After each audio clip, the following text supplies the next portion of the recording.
listen, protect yourself, dude. Don't cut the guy so tight.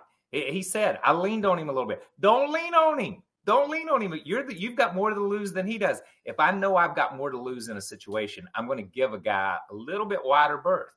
And I think it's their right to race just as hard. We are in a unique sport where non-championship contenders are on the racetrack with championship contenders. Guess what? It's been that way since 1949. 1949. Everybody's been out there chasing points, trying to be the best. It's come down to 2 guys at the end of the year. It's come down to 4 guys at the end of the year, 5 guys at the end of the year in the old system. And guess what? There were still guys out there that didn't have a snowball's chance in Hades of winning the championship that were out there trying to win races. And a lot of times they won races. So that's not changed. That's always been a part of the sport. I don't know why it's a conversation right now, except for I think the whine level has gone up in this sport, where it's easier to whine about something than it is to just go out, keep your mouth shut, and drive the car. Mamba, I stole your point because I was so excited to get to talk about this because this was such a storyline at Kansas. But you agree with KP, Mamba? I know there was a little bit of takes on social media yesterday.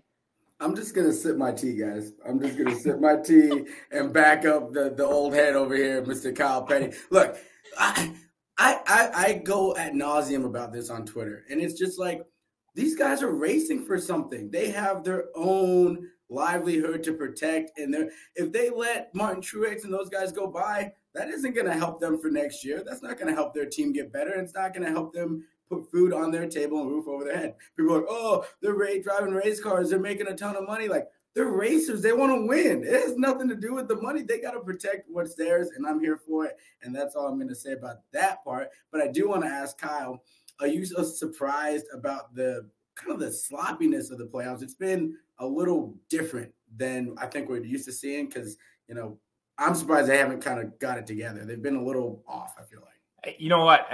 I'm surprised we're 7 races into the playoffs, 8 races into the playoffs, and we're still seeing this sloppiness. This has been the sloppiest playoffs all the way, top to bottom. Everybody has made mistakes, and everybody has made rookie mistakes, crazy mistakes, not what you would expect the Hendrick organization to make, not what you would expect the Gibbs organization or the Penske organization and those crew chiefs and those teams to make, whether it's running into each other, whether it's batteries going down. I mean, so many different things that have just been totally out of left field and unexpected for these teams. So I think the preparedness maybe is not there. Now, I will give them a break here because what I am going to say is without practice, some of these mechanical gremlins show up. They show up in the first 15 or 20 laps of a race.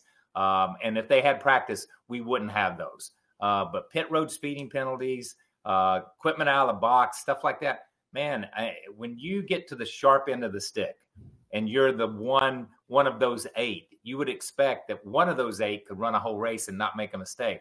But I'm not sure we've seen one of 16, one of 12, or one of 8 run a whole race and not make a mistake. So I am still surprised they're doing it.